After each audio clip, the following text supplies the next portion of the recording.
Hey guys, this is a 30-minute chair sequence using a chair, not all the time sitting in the chair, for a post-op posterior approach hip replacement. So again, remembering that the precautions could be no bending at the hip past 90 degrees, no crossing over of the feet, and then no internally rotating of the toes, so no pigeon-toed movements. So here we're just coming to sit comfortably in the chair. Maybe we can do a bit of a centering breathing technique to begin the sequence, just having our clients close the eyes. Remembering to be thankful for this time that you have allotted your body to recover from the surgery. Knowing that we are fully capable of recovering. Becoming aware of our breath. How deep is it? Can we maybe make it longer?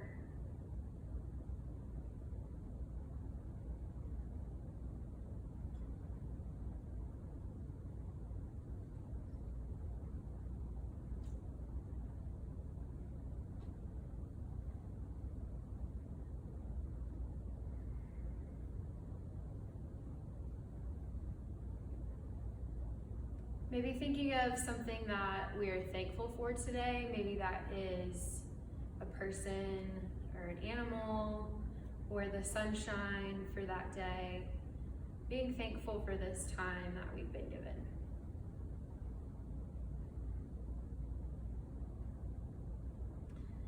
And let's blink the eyes open, preparing for our practice today. So to begin, let's come to a comfortable seat in our chair, ensuring that our sits bones are firmly planted into the chair. Our feet are foundationally placed, spreading the toes wide onto whatever surface you may be sitting on, whether that be a yoga mat or just your carpet at home, your rug. Making sure that we feel grounded in our feet, as they're the foundation of how we do everything. We think about our shoulders as we're often hunched in this hunched posture much of the day. We want to do the opposite of that. So really pulling through the shoulders, relaxing them down and away from their ears, and pulling them down almost if they had pockets, placing our shoulders into our pockets away from the ears. Having a straight spine with, maybe you can think about a rope pulling your head up towards the ceiling. So we have this nice, excellent foundational posture. Now let's just begin and bring the arms up over the head.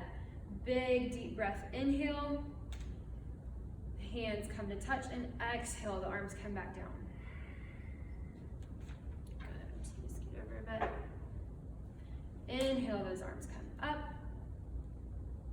Exhale, back down to the lap. Good.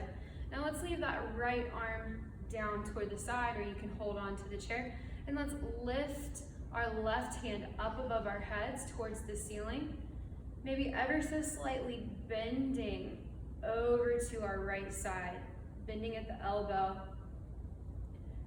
If it's in our practice today, maybe gazing up at that hand to the sky and really feeling that lengthening, stretching sensation down our ribs. Exhaling, the hand comes back down towards the lap. And let's do the other side. So inhale, our right arm comes up towards the ceiling. Our palm is facing our face. Maybe if it's in our practice, we can look up and gaze at the hand. If not, if that makes you feel dizzy, you can keep your gaze forward. Really feeling that lengthening through those little intercostal muscles on our side. Exhaling, the arm comes back down to center. Good. All right, now let's do a few toe, ankle, calf movements to make sure that we aren't getting any blood clots post-surgery. So a lot of times we can be prone to get a deep vein thrombosis after one of these because we are inclined to rest and take care of our bodies, but actually one of the best things for us to do is to keep moving. And our calves are so important in this time of our healing because it's where a lot of blood can pool. So that's why we wear compression socks and hose after a lot of these, so we avoid those DVTs. So let's just point our toe, come out and flex that quad. Yep, and let's point the toes down to the floor and then flex back to the face. And point and flex, and point and flex, point and flex. Good. Now let's give it a little ankle roll. Good. Now let's go the other way. Perfect. And releasing that foot back down to the mat. Your clients may be feeling a little bit buildup of heat right now as we're really working those quads and the calves as well.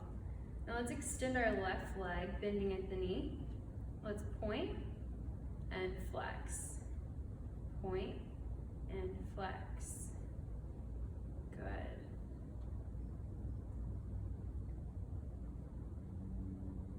And we'll do those ankle rolls once again.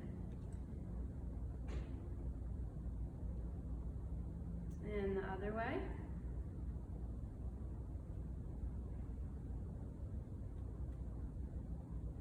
Good, and releasing that left foot back down to the ground. Maybe it's just coming into a seated mountain pose. So the hands are out to center, remembering our alignment principles, grounding ourselves, feeling safe and secure in this posture. Breathing. Good. Okay, now we're gonna come into something that I call tug of war. So what this is really doing is safely strengthening the inside and the outside muscles of our hips. So our abductors and our adductor muscles. So let's just place our hands on the outsides of our thighs right here. And we're going to actively push our hands away, sending the knees out to the sides, but actively also pushing our legs in with our arms. So we're getting kind of this tension on the outsides of our thighs. So let's just hold for 5, 4, 3, 2, 1, and relax. Breathing, coming back down. And push. 5, 4, 3, 2, 1, and relax.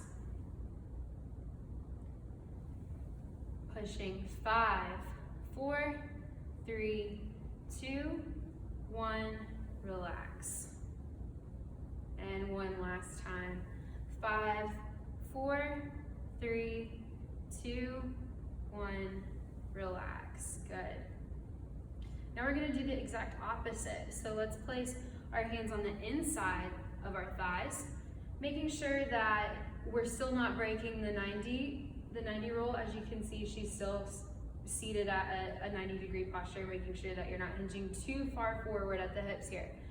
But just placing the hands on the insides of the thighs, pushing our knees out, but we're actively resisting and acting like we're squeezing our hands together. So we'll push for 5, 4, 3, 2, 1, relax. And 5, 4, 3, 2, 1, relax. And 5, 4, 3, 2, 1, relax. Last one. 5, 4, 3, 2, 1, relax. Good. You should also maybe feel a little heat building in those shoulders as well, and it's also an active core stabilizer too. We're working our tummy muscles as well. Let's start with calf raises. So we're gonna be holding onto the chair and we're just gonna lift up, coming onto the balls of the foot, really contracting our calves and back down. Coming up onto our tippy toes and releasing. 3, 4, 5, exhale, inhale, exhale, inhale, exhale, inhale, perfect. All right, now we're gonna kind of do the opposite of that and do basically just kick your butt. So we're gonna come up onto one leg, making sure that our clients feel safe on that one leg, and then coming back down. So this is working on our knee mobility, as well as ankle stabilization of this stationary foot, hamstring strength, while maintaining our precaution. So we're ensuring that our client's toes aren't pointed inward, and we're still being aware of our alignment techniques as well. Now let's do the other side. Good. This is a safe way for us to become aware of our safety on one leg again. So we may be a little bit hesitant to come onto that single leg after a surgery like this, but this is a great way to kind of get our feet wet again, and that's good. Okay, and next we're going to come to some step togethers in a way. So what I'll have our clients do is take a step out to the right. So we're going to go step together, step together, step together, step together, good, step together, step together, 1, 2, 2, together, 1, 2, 2, together, 1, 2, 2, together, 1, 2, 2, together, 1, 2, 2, together, perfect. Let's just do some marches to kind of loosen up a bit.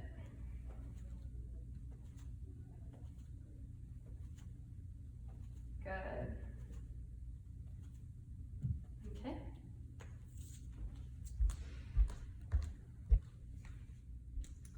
Okay, so now we have made it down to the mat, or this can also be the bed. And for props, I have a yoga mat, a rolled up yoga mat.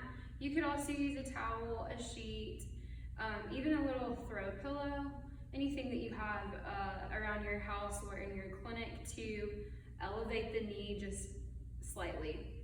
Our client is coming forward with her hands on the mat, so she's propping herself up. And then we're just gonna do a few quad presses. So we're going to lengthen our leg by lifting the heel up off of the mat, thus flexing the quadriceps. So release and contract. Good. Squeeze 3, 2, 1. Squeeze 3, 2, 1. Inhale. Exhale on movement. 3, 2, 1. And 3, 2, 1. Perfect. And we'll do this on both sides for symmetrical purposes.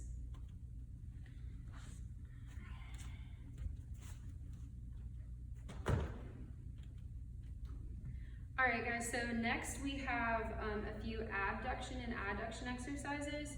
So I'm going to put this block in between her knees, and again, her right leg is the affected leg. So we're just gonna make essentially like little snow angels with one leg.